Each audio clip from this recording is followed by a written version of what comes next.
In this movie, we're going to be exploring the main differences between print design and web design. If you're new to the world of web design, this is going to be very important for you to understand some of the, shall we say, eccentricities of web design and how it differs from that of the world of print.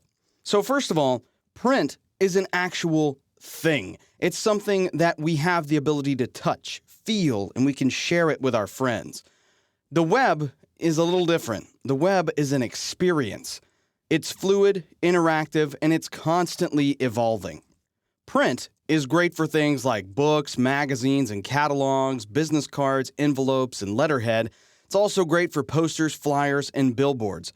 Whereas web is the way that people share experiences, photos, and moments. They provide an interactive way to experience events and places that happen throughout the world. And it also is the best place for immersive content like video, audio, and especially large imagery. The key differences between print and web design: first and foremost, websites are based in pixels, not inches. Screens produce color in RGB, or red, green, and blue, not the traditional CMYK, cyan, magenta, yellow, and black that most print designers are used to. Typography on the web can be rather limiting and at times even frustrating for a web designer, whereas in print you set the font size, the color, and the line spacing and line breaks. On the web, you get to set that initial appearance, but many users can override that with the settings in their browser, which can totally change the look and feel of your design. The web is accessed via many different ways, whereas print, you just have whatever it is that you've printed, a business card, a poster, a flyer, whatever. But the web could be accessed via a tablet device, a mobile phone, a gigantic 30-inch monitor. Every one of those experiences is different, and you have to adapt your website accordingly to match all of those different nuances. File size is also a very big deal when you're dealing with websites. Whereas print files can be pretty much as big as you want them to be, a website's file size determines how quickly it loads. And if your website's not loading quickly, people are going somewhere else for the information they're looking for. In order to design for the web, you must think like a web designer, which can be a little tough at first because there's so many different things that you have to think about. You have to think about how the user will interact with your design. It's not just that they're picking it up and reading it, they're actually going to be immersing themselves in an experience that you create, especially when it comes to tablet devices and mobile phones, because the user will actually have their hands on your content and be able to move through it with gestures and all that kind of stuff. You have to determine the best way to present all of the information that you have at any screen size that's possible.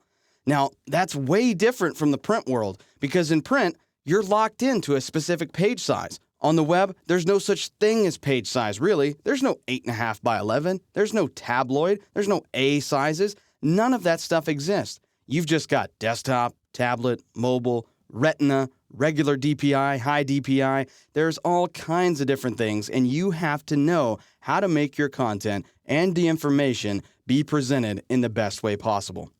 One of the things that I often tell brand new web designers is that you must let go of your need to control things. The web cannot be controlled. In fact, it pretty much controls you. There are rules of layouts and rules of HTML and CSS and all that stuff that you have to follow. Whereas with print, you're limited only by your imagination. On the web, you have several governing factors that control exactly where things can and should go. No matter what, your design is going to look different. You cannot ensure consistent appearance across all of these different types of devices.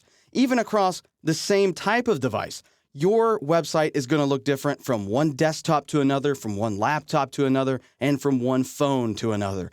That's something that, unfortunately, as long as there's multiple devices, screen sizes, resolutions, and browsers, you simply can't get around. And that's one of the hardest things I think that print designers have to let go of. When we design for print, we're just designing something, and as soon as it prints, we know it's going to look exactly as it did on our screen because that's how it works. And when we design for the web, we have what we see on our screen, but then the user might experience something different, or they might have something in their browser that disables something that we had going on that page. It can be frustrating, but you have to figure out ways around that to make your content look its best. That is why testing your design should always be a priority. Remember, you're creating an experience for lots of different people across lots of different devices. And it's up to you to make sure that you do your homework before you publish your website so that you understand exactly what those people are going to be seeing in every single instance.